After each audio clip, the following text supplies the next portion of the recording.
What if the place you meditate at is literally changing how fast your brain rewires? It's not just where it's peaceful, it's where the environment actually works with your nervous system. Dr. Joe Dispenza has been studying this for years, and once I learned this, I couldn't unsee it. So let's talk about my favorite places to meditate at and why they work for me. Hi, my name is Betsy, and I've been meditating twice a day for over 1,072 days and creating massive awareness of my thought patterns. Over this time, I have noticed that the place you meditate at matters. If you ever try to meditate on your couch while your phone is making random noises, your dog is staring at you, your kid is tugging on you, you already know that the environment matters. But here's what Dispenza talks about a lot. Your brain is constantly reading your environment for cues about who you are and what's real.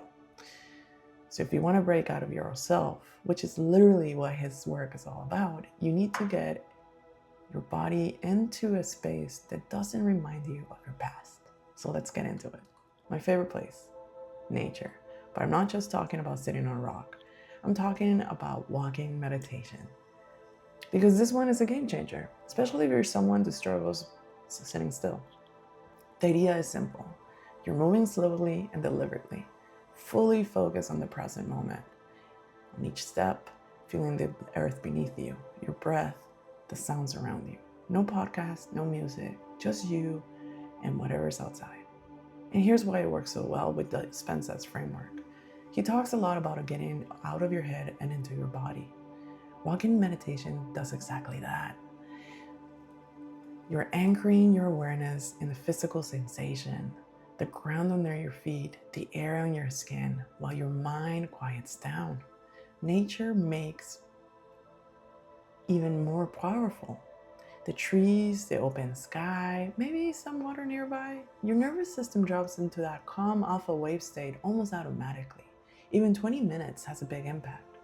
Try it with your phone, without your phone, and see what happens. And if everything fails and you find yourself you can't concentrate for whatever reason, Dr. Joe does have walking meditations that you can go ahead and purchase.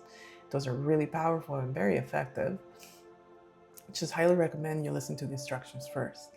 All right, second, my dedicated home space. For me, it's my couch and my spare bedroom. You can actually see it in the corner here.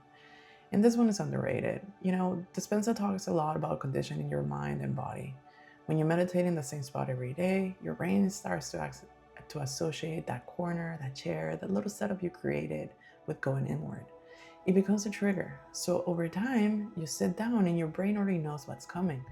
You're basically training yourself to drop into a meditative state faster. So keep it clean, keep it simple. Maybe a candle, something that smells good, nothing too overpowering. No clutter. Make a space that feels separated from your regular life. Your brain will thank you. Now let's talk about setting the space, because this part matters more than people realize. First thing, you need to be alone. And I'm not talking just physically alone, I'm also talking about being mentally alone. That means telling whoever is home that you need 20 minutes, 30 minutes, however long of uninterrupted time. No knocking, no quick questions. Protect that time like it's a meeting that you cannot miss, because honestly, it is.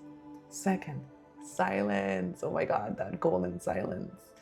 Or as close as you can get to it.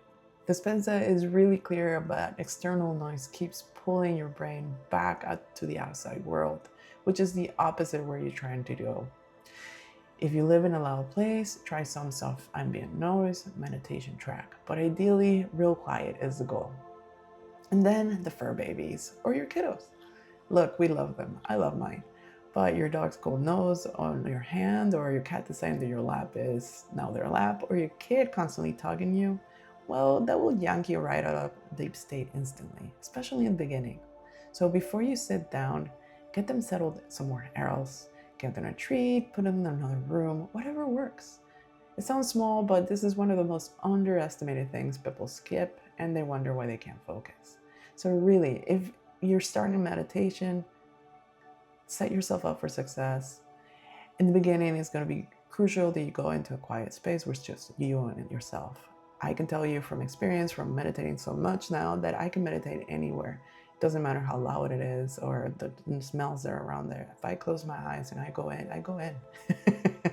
There's no coming back.